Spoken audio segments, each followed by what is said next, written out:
Bonjour à tous. Donc, nous, on va vous parler de Change Data Capture. Le Change Data Capture, c'est un type d'architecture qu'on a eu l'occasion de mettre en place sur un de nos projets cette année.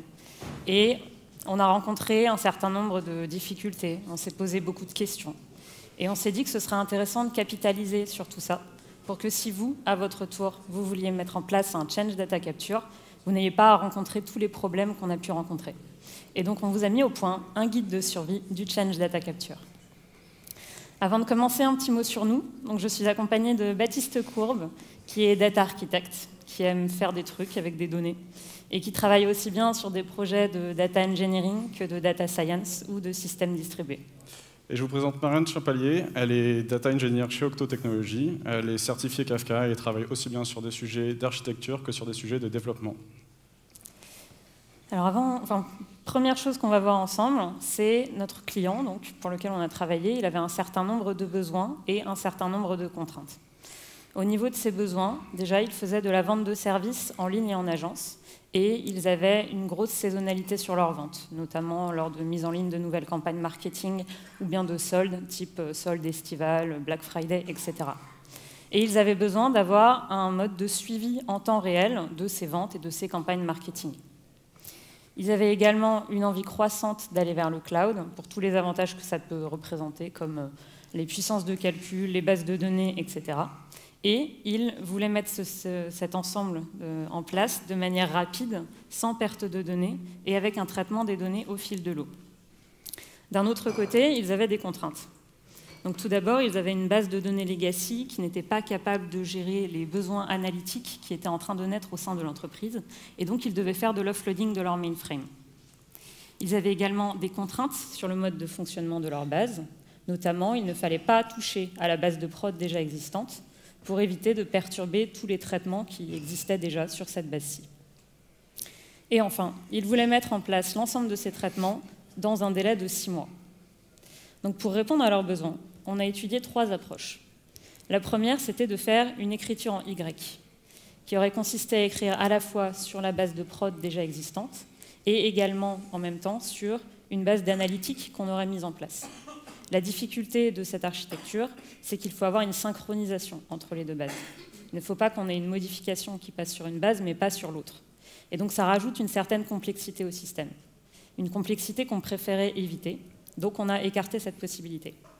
La deuxième approche, c'était de faire une architecture événementielle qui aurait consisté à changer complètement le SI pour mettre en place une file de messages qui aurait envoyé toutes les modifications à la fois à la base de prod existante et en même temps à la base d'analytique. Cette architecture impliquait qu'on fasse une grosse refonte de leur SI pour mettre en place cette file de messages. Et donc, c'était un projet qui était également très complexe, très coûteux en temps, en argent, qui ne répondait pas forcément à toutes les contraintes qu'on nous avait imposées. Donc, on l'a mise de côté également. Et la troisième option qu'on a étudiée, c'était de faire un Change Data Capture, qui est la seule des 3 options qui répondait à tous les besoins de notre client, tout en restant relativement simple à mettre en place et à maintenir tout au long de l'évolution du projet. Et donc, celle qu'on a choisie pour notre client. Mais alors, qu'est-ce que c'est qu'un Change Data Capture? Un Change Data Capture, c'est un type d'architecture dans lequel on va enregistrer toutes les modifications qui sont apportées à une base pour déclencher des traitements. Un des cas d'usage du Change Data Capture, c'est de créer une réplique exacte d'une base de données déjà existante. Donc en fait, à chaque fois qu'on va détecter un changement sur une base source, on va l'envoyer dans une file de messages, et à partir de cette file de messages, le changement sera appliqué sur la base cible pour qu'à terme, la base cible soit dans le même état que la base source. Et donc, on vient de voir la théorie, passons donc à la pratique. Donc, dans notre cas, on avait une base IBM DB2, c'était notre base de production sur laquelle tout le système de production s'appuyait. Celle où on n'avait pas trop la main, on ne pouvait pas faire des modifications dessus. De l'autre côté, une base Cloud SQL sur Google Cloud, pour la base cible. Pourquoi le choix déjà de Google Cloud? C'est qu'il y avait déjà eu des expérimentations dans pour la partie analytique, BI ou encore du machine learning, notamment au travers de l'outil BigQuery. Donc il y avait déjà une certaine expertise chez notre client sur la partie Google. Ensuite, il nous faut une file de messages. Et on a choisi Kafka et Kafka on-premise. Alors pourquoi ces 2 choix? Le premier choix, c'est qu'il y avait déjà eu des expérimentations chez notre client, donc il y avait déjà un certain niveau d'expertise, et en plus de ça, Kafka répondait parfaitement à notre besoin en termes de fonctionnalités attendues pour une file de messages dans le cadre du CDC.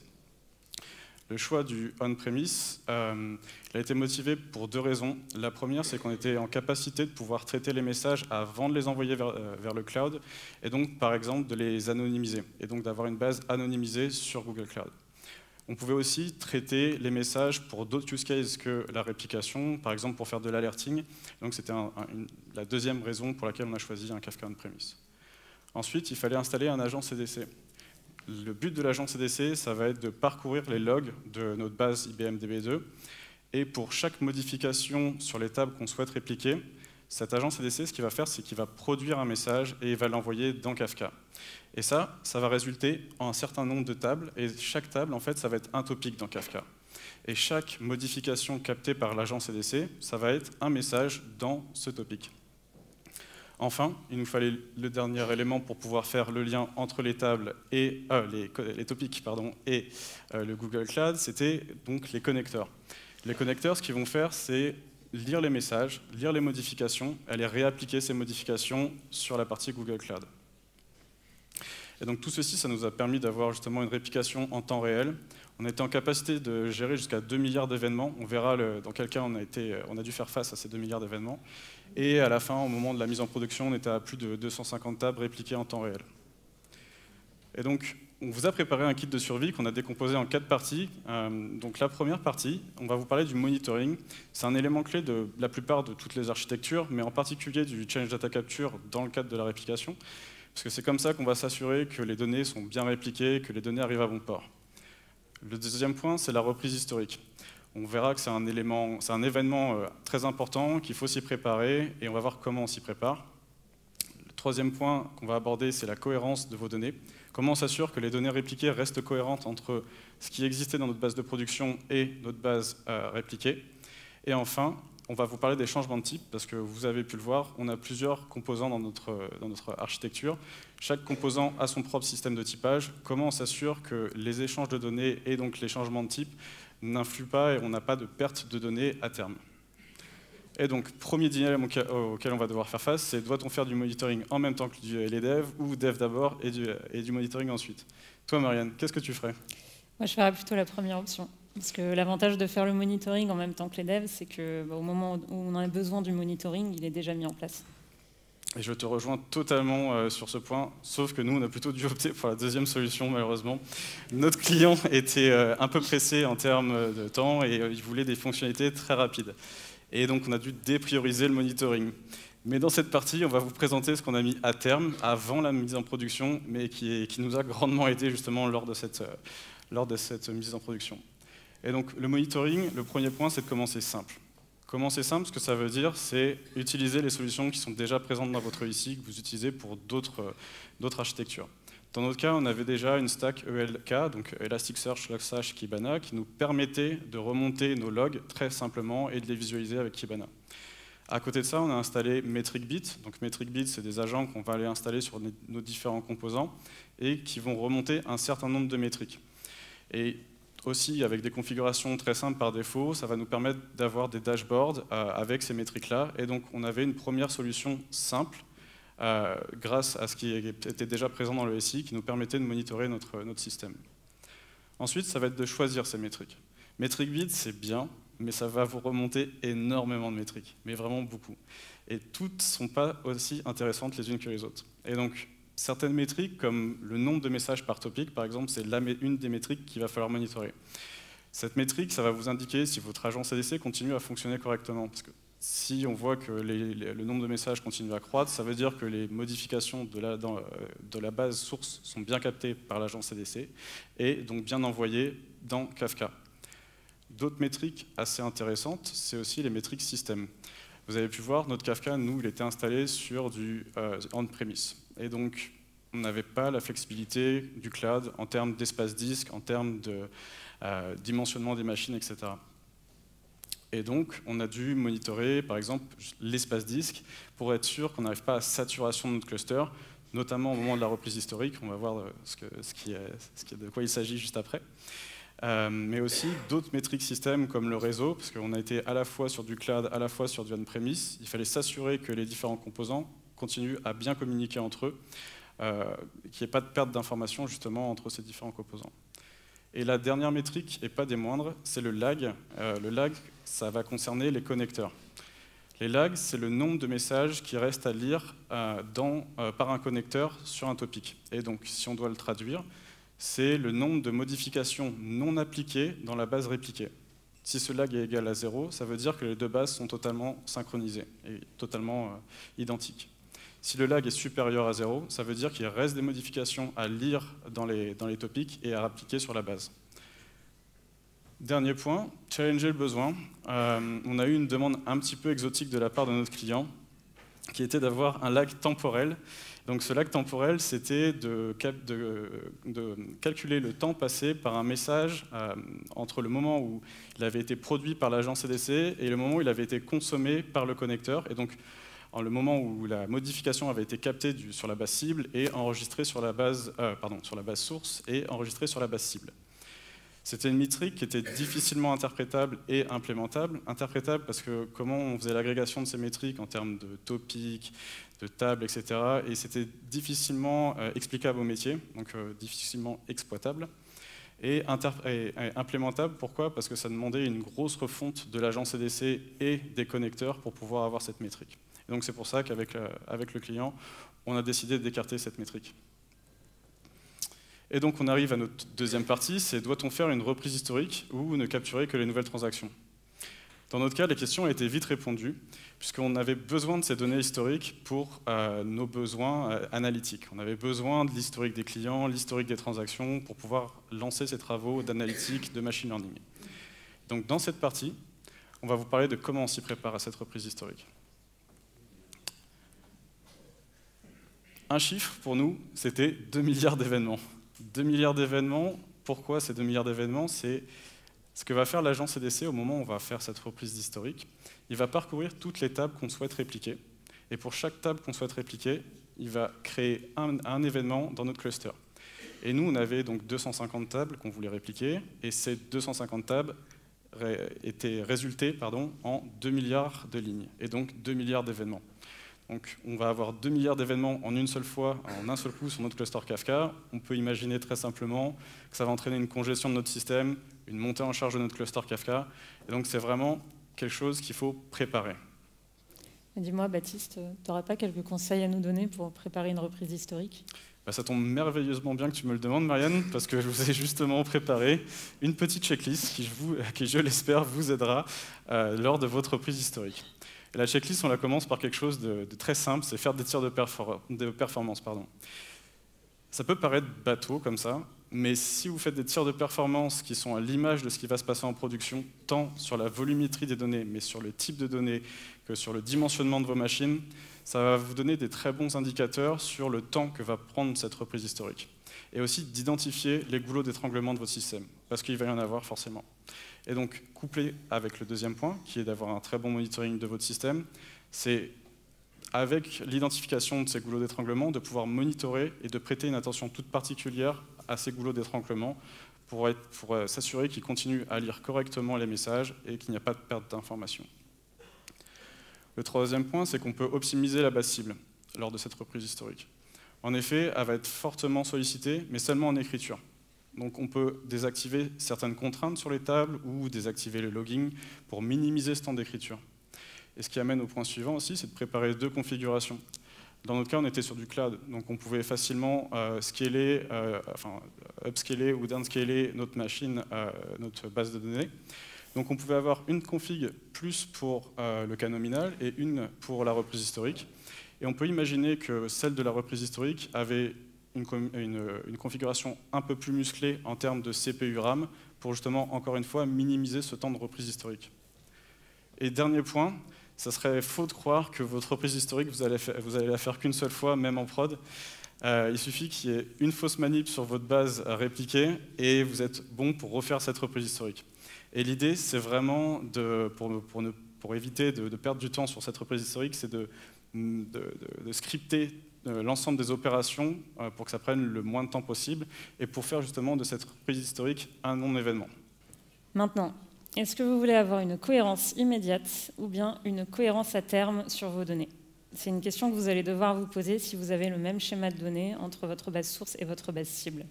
Donc on va voir ensemble comment choisir la cohérence de vos données. Et là, on va s'intéresser en particulier à notre cluster Kafka et à notre base cible, puisqu'on va parler du stockage et de l'insertion des données.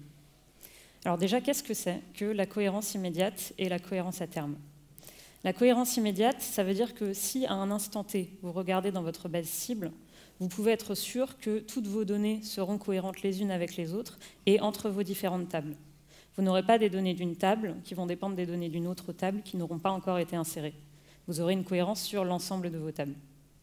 Pour mettre en place ce type de cohérence, on va utiliser une application de synchronisation qui va venir enregistrer toutes les modifications qui sont faites sur des tables dans la base source qui sont liées les unes avec les autres, les stocker au sein d'une transaction pour qu'elles soient appliquées en même temps sur votre base cible et que vous gardiez cette cohérence jusqu'à la toute dernière transaction qui est passée dans votre système. La difficulté de la cohérence immédiate, c'est l'application de synchronisation, parce qu'elle est unique, qu'elle doit traiter toutes les transactions et qu'elle ne peut les traiter qu'une par une. Donc c'est un gros goulot d'étranglement dans votre système et c'est cette application de synchronisation qui va venir limiter vos performances. D'un autre côté, vous avez la cohérence à terme. Cohérence à terme, ça veut dire que de même si à un instant T, vous regardez dans votre base cible, vous ne pouvez pas être sûr que toutes vos données seront cohérentes les unes avec les autres entre vos différentes tables. Vous allez peut-être avoir des données d'une table qui dépendront des données d'une autre table qui n'auront pas encore été insérées. Par contre, si vous regardez à, disons, T-1 minute, là, vous pouvez être sûr que toutes ces données-là seront cohérentes les unes avec les autres. Donc ça veut dire qu'à terme, au bout d'un certain temps, donc en général c'est de l'ordre de quelques secondes ou quelques minutes, toutes vos données dans votre base cible seront cohérentes. Mais ça n'est jamais immédiat. Savoir quel type de cohérence vous allez mettre en place, ça va dépendre de l'utilisation que vous voulez faire de vos données. Si vous avez besoin de pouvoir requêter les toutes dernières données qui ont été insérées dans votre base cible et qu'elles soient parfaitement cohérentes, dans ce cas-là, vous allez plutôt utiliser une cohérence immédiate. Si par contre, vous pouvez vous permettre de requêter des données un tout petit peu plus anciennes pour avoir de la cohérence, là, vous pourrez vous permettre de mettre en place une cohérence à terme. L'intérêt, c'est que la cohérence à terme, c'est beaucoup plus simple à mettre en place, parce que justement, il n'y a pas cette application de synchronisation. Donc nous, comme on pouvait se permettre de requêter des données un petit peu plus anciennes, on a mis en place une cohérence à terme. Alors concrètement, ça ressemble à ça. Dans notre base source, on a des tables qui sont chacune associées à un unique topic dans notre cluster Kafka. Et ce topic est lui-même associé à une table de notre base cible. Donc vous le voyez, on a vraiment une relation unitaire entre tous les éléments de notre stack. On n'a pas des liens entre les différentes tables, les différents topics, c'est vraiment, ça simplifie grandement le système de mettre en place cette cohérence à terme. Mais dis-moi Marianne, comment tu t'assures qu'au sein d'un même topic, les messages restent dans le bon ordre? Eh bien oui, c'est une très bonne question, Baptiste. Parce que dans ce type d'architecture, vous allez vouloir que vos messages arrivent dans l'ordre dans votre base cible. Par exemple, si je prends un exemple des comptes, vous allez vouloir que le message concernant la création du compte arrive dans votre base avant le message concernant sa modification. Parce que le risque, c'est que la modification vienne faire planter votre base cible, puisque la ligne du compte n'existe pas encore. Donc, pour faire ça, nous, la méthode qu'on a mise en place, c'est de jouer avec le nombre de partitions de notre cluster Kafka. Donc une partition, si vous travaillez déjà avec des systèmes distribués, vous devez savoir que c'est un sous-ensemble des données qui va servir à répartir les différentes données que vous avez sur les machines que vous avez à disposition, et donc à répartir vos traitements. Dans Kafka, l'ordre des messages est préservé au sein d'une partition. Mais ça veut dire que si vous avez plusieurs partitions dans votre topic, l'ordre des messages n'est pas garanti sur l'ensemble du topic. Comme nous, on avait besoin d'avoir un ordre des messages qui soit préservé sur l'ensemble d'une table, c'est-à-dire sur l'ensemble d'un topic, on a décidé de mettre une seule partition par topic. Et donc concrètement, voilà, ça ressemble à ça. Disons qu'on a une table sur laquelle on va faire une insertion. Automatiquement, ça va être enregistré par notre agent CDC et envoyé dans notre topic. De même, on fait une modification, elle va être enregistrée et ajoutée dans le topic.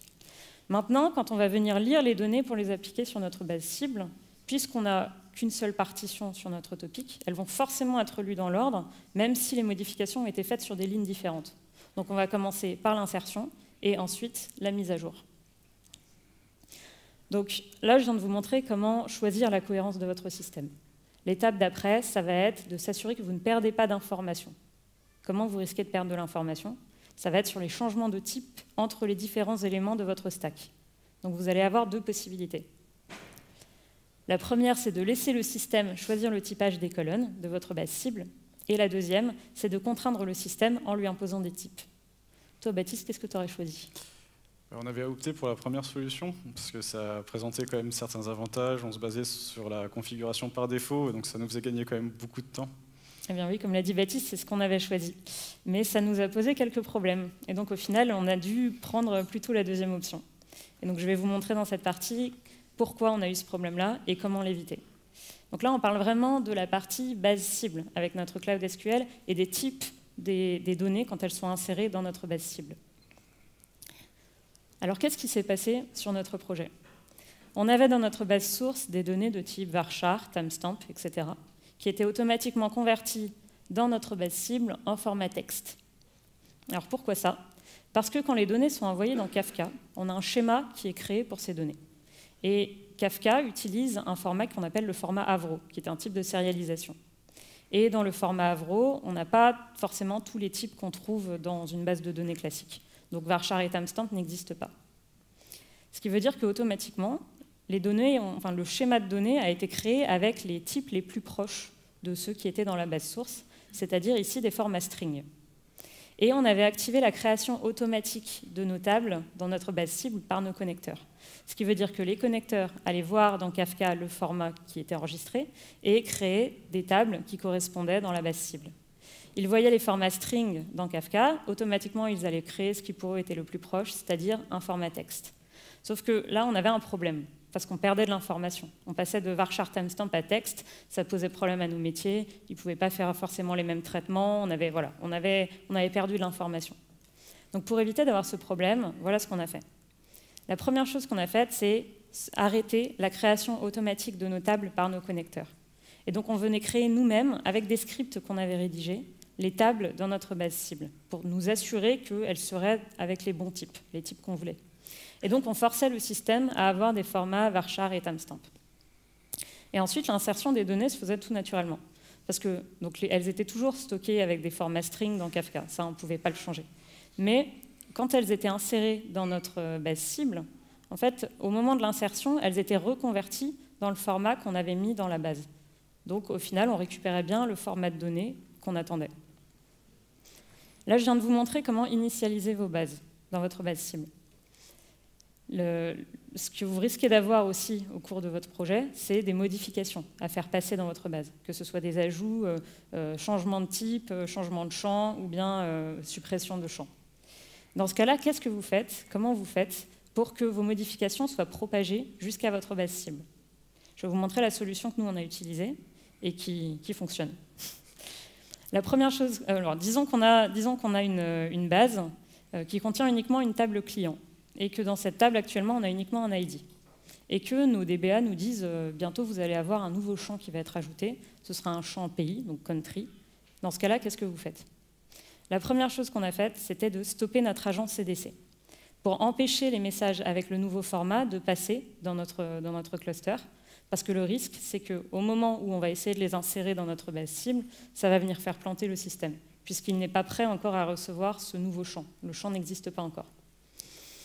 Une fois qu'on a stoppé notre agent CDC, on va venir ajouter nous-mêmes ce champ country qui est manquant dans notre base cible. Et on va lui donner une valeur par défaut, et ça c'est important, parce que ça veut dire qu'on va quand même être capable de lire les messages avec l'ancien format. Et enfin, on peut relancer notre agent CDC. Et donc quand la modification va passer sur la base source, avec l'ajout de ce nouveau champ, automatiquement, la modification va être propagée dans notre cluster Kafka, avec la création d'un nouveau schéma, avec ce nouveau champ, et ensuite les données seront insérées tout naturellement dans notre base cible, puisqu'on a préparé le système à recevoir ce nouveau champ. Donc voilà, maintenant vous savez initialiser et mettre à jour vos schémas de base de données. Et donc, on arrive à la conclusion de ce talk. On a préparé quelques takeaways sous la forme de 4 points qui, selon nous, sont les 4 points à retenir de cette présentation. Le premier, c'est de surveiller le lag. On l'a vu, c'est la métrique la plus importante dans le cas du CDC et de la réplication. C'est cette métrique qui va vous assurer que les deux bases sont synchronisées ou non. Le deuxième point, c'est de faire des tirs de performance, en particulier si, comme nous, vous avez une étape de reprise historique à faire pour vous assurer que votre système va tenir la charge, de pouvoir identifier les goulots d'étranglement et de pouvoir justement les monitorer tout particulièrement. Le troisième point, de bien choisir sa cohérence. Vous avez vu que deux choix sont possibles. Un choix nous permet quand même d'avoir une cohérence certes moins contraignante, mais aussi moins contraignante d'un point de vue de l'architecture. Ça nous permet d'avoir une architecture beaucoup plus simple à mettre en place et à maintenir. Et donc choisir la cohérence strictement nécessaire pour vos use cases derrière, c'est la bonne option. Enfin, imposez vos types. Comme vous avez pu le voir, on peut avoir des surprises si on n'impose pas nos types, on perd de l'information et on n'est pas en capacité forcément de réexploiter les données qu'on a répliquées de la même manière que sur la base source. Et donc avec cette étape, vous pourrez justement exploiter pleinement vos données. Et on voulait finir par une citation de Mike Horn qui résume selon nous l'état d'esprit qu'il faut avoir lorsqu'on souhaite mettre ce type d'architecture. C'est on peut sauter plus haut, aller plus loin, montrer plus de courage, élever le niveau d'endurance, mais il ne faut jamais oublier d'être simple. Merci à vous pour votre attention.